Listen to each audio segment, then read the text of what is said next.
you are watching Canada View at Voice of Canada and I am Umar Khan. First of all, we will discuss the top stories.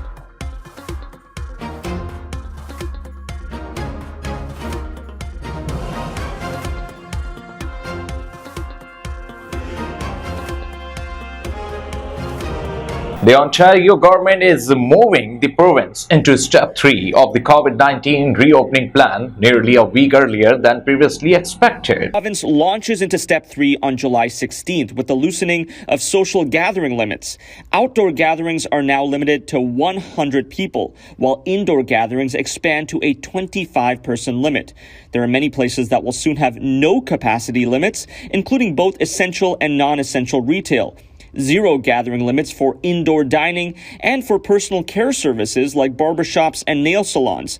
There's also no capacity limits for religious services or weddings. Staff just have to make sure that people are staying 2 meters apart. Gyms will be allowed to reopen up to a 50% capacity. And when it comes to indoor meetings, movie cinemas, or spectator events like sports games or concerts, there's a 50% capacity limit up to a maximum of 1,000 people. For outdoor spectator events, that expands to a 75% capacity or a maximum of 15,000 people. Museums, casinos, and festivals can also reopen with that 50% indoor capacity and 75% outdoor limit. You can now bust a move, too. Dancing is also once again allowed in places like nightclubs, but only up to a 25% capacity or 250 people.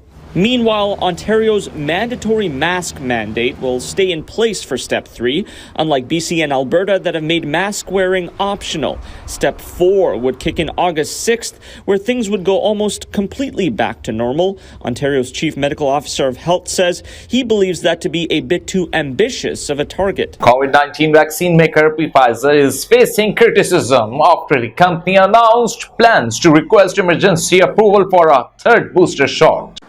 After taking a leading role in vaccination campaigns, Pfizer is now facing criticism.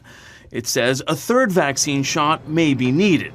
Some experts say there's not enough evidence to back that up, especially when you consider vaccine coverage across the globe. The darker blue shows countries where more of the population has at least one dose of a COVID-19 vaccine. The world's least vaccinated nations are also the least affluent. And some feel there's an ethical concern about prioritizing third doses in some countries, while others are still fighting for their first doses. Pfizer says early data from Israel shows a lower efficacy against the Delta variant, but that study isn't peer-reviewed. In a rare move, the FDA and Centers for Disease Control and Prevention released a joint statement saying right now, booster shots are not necessary. They're prepared to approve them if and when the science demonstrates they are needed. Pfizer has not yet applied for approval of a booster shot in the US or in Canada. And while Health Canada says it is closely monitoring the possible need for a booster, BC's top doctor says it may only be necessary for immune-compromised individuals. A bus took residents of Lytton, British Columbia back to tour their village 9 days after it was decimated by a wildfire. Hard to imagine what it will be like for people who are seeing for the first time what's left of their community, their homes.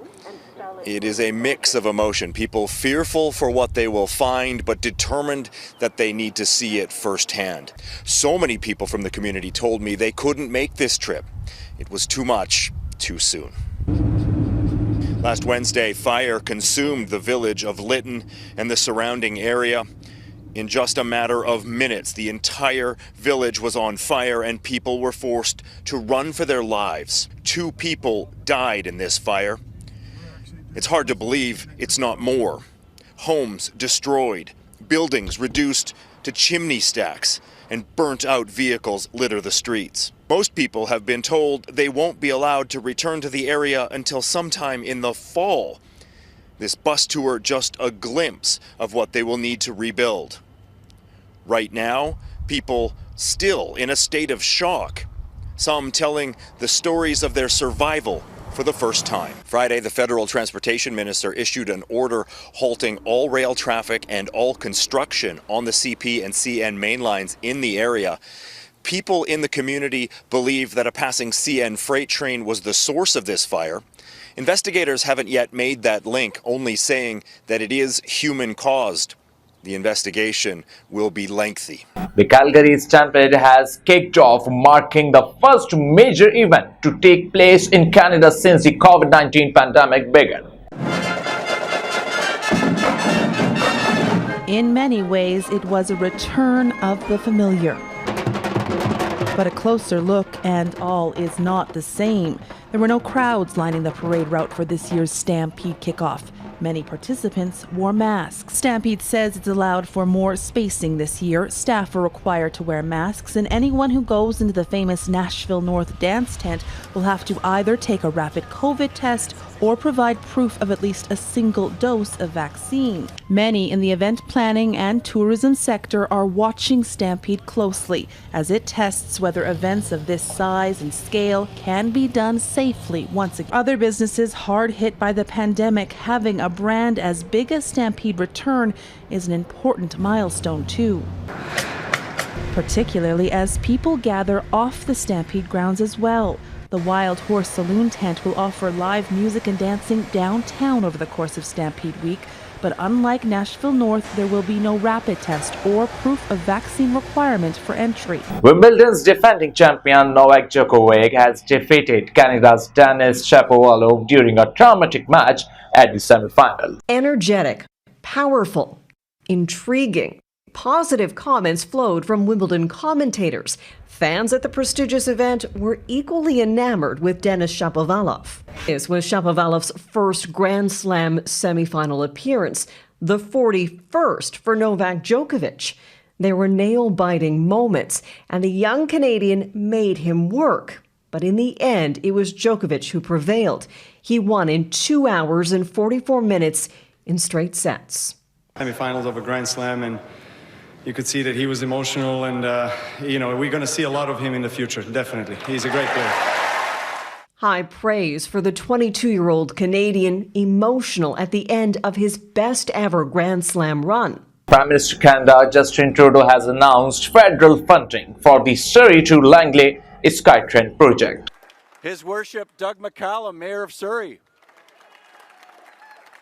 Her Worship Val Vandenbroek, City of Langley. And His Worship Jack Froese, Mayor of the Township of Langley. And we also are delighted to have Gigi Chen Kuo, who is the interim CEO of the TransLink Transit Authority.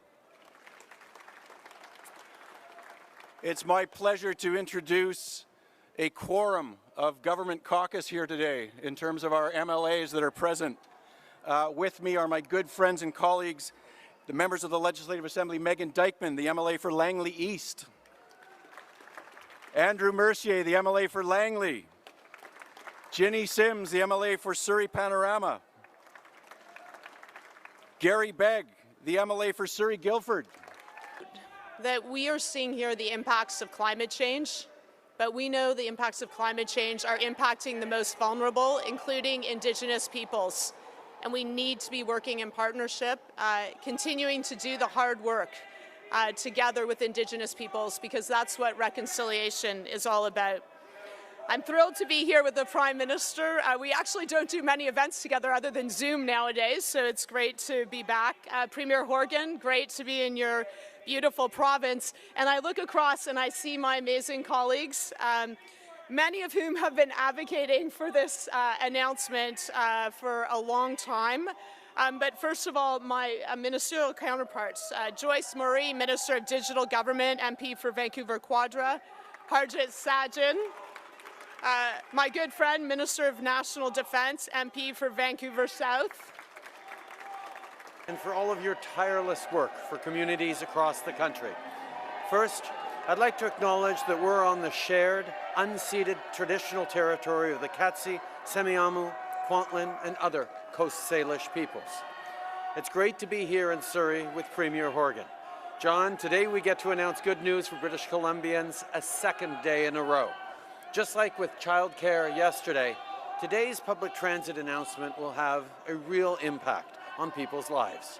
A big shout out to the remarkable members of our Liberal team who are joining us today and who never stop working for the people of BC and all Canadians. It's also great to be joined by Mayors Doug McCallum, Val Vandenbroek, and Jack Froese, as well as by Provincial Ministers Rob Fleming and George Heyman and TransLink Interim CEO Gigi Chen Kuo.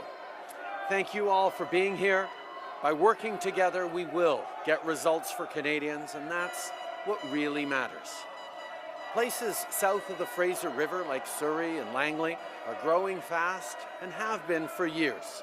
So with more families choosing this as home, the demand for good, efficient transit has gone up. To try and meet the challenges of our time. And there's no shortage of challenges for us here in British Columbia and in Canada. We're coming through what has been the most extraordinary 16 months of our lives and our country's maturation as we've tackled COVID-19.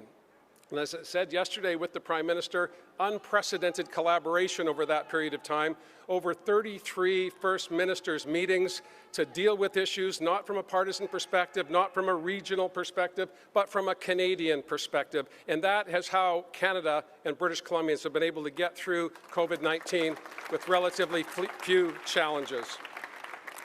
I want to also acknowledge that the reason we're here today is to again highlight what we can do when we work together. Mayors, councils, citizens, orders of government, regular people saying these are the services that we need to realize our full potential, to grow our communities and make British Columbia as strong as we possibly can. A 16-kilometre extension of the Expo. The embattled leader of the Green Party, Anima Paul, has reportedly lost two key staffers amid a string of internal controversies within the party. As federal parties ramp up public appearances to get their messages to Canadians, now is not the time to attract attention for all the wrong reasons. But that's what's happening to the Greens, the only party whose leader, Anima Paul, is not already an elected member of Parliament. A string of internal controversies, including the defection of Star MP Jenica Atwin over the party's position on Israel, threatens to stain the once ascendant Green brand. There's been momentum in Canada, too. On Prince Edward Island, the Green Party came out of nowhere to become the official opposition 2 years ago. Gains in federal politics have been smaller, but as fighting climate change becomes a bigger priority for voters, analysts say this should be a time for Green glory. Instead, they say the party is unraveling. Suggest patience is required with any new leader. With the number of paid party staffers reportedly being cut in half, Paul may now be without key support personnel when it matters most. She's blamed internal feuding on a small group of rogue councillors, suggesting she's being attacked in part because she's a black woman. Her office declined Global News' request for an interview. The party executive is set to hold a confidence vote later this month on Paul's leadership. Ontario Regional Chief Roseanne Archibald will replace the Assembly of First Nations outgoing National Chief Barry Belgrade, who is stepping down after 7 years. The 7 candidates narrowed after one round and was poised to go much longer until a surprise decision by Anishinaabe Aski Nation Grand Chief Alvin Fiddler, who dropped out just before the third round wrapped up. I support my friend Roseanne Archibald to be the next national chief. That support made it a much tighter race. The new national chief will have little time to celebrate. The country is at a critical juncture on the road to reconciliation with the discovery of hundreds of unmarked graves of residential school children. Some believe Canadians are awakening to the reality in Indigenous communities and feel that can be turned into an opportunity. According to police, the end of the Montreal Canadiens' unlikely playoff run late Wednesday night resulted in 3 arrests and 34 tickets in the downtown area. Lightning strikes twice in Florida as Tampa Bay becomes the first team to hoist the Stanley Cup for the second time in less than a year. The Montreal Canadiens endured a hard-fought game, coming up short in their against-all-odds campaign to end Canada's 28-year Stanley Cup drought, losing 1-0 to the Lightning in Game 5 of the Stanley Cup Finals. It was an improbable run from the beginning for the Habs, ending the regular season ranked 18th in the league, undergoing coaching staff changes and battling COVID-19 outbreaks. The dramatic loss left the thousands of Habs fans watching from the downtown core heartbroken amid strong police presence. Devastated fans took the loss well, according to Montreal police, who made 3 arrests and issued 34 tickets. A COVID-19 variant of interest has been given a new name by the World Health Organization. The Lambda COVID-19 variant, or C37, has been detected in 30 countries, including Canada. As masks come off and life returns to normal, Canada's Public Health Agency confirms 11 cases of a new COVID-19 variant. C37, or Lambda, was first detected in Peru in late 2020 and now accounts for more than 80% of the country's cases. Now spreading across South America, Lambda is also responsible for 1/3 of new infections in neighboring Chile, which have not been peer-reviewed, found vaccine effectiveness against the Lambda strain can fluctuate. mRNA vaccines such as Pfizer and Moderna, one study reveals, should offer some protection. Those mutations are why Professor of Immunology Omar Khan says vaccination needs to be a global priority. This is Canada View. For further details and updates, you can log in our website voiceofcanada.tv. Keep watching Voice of Canada.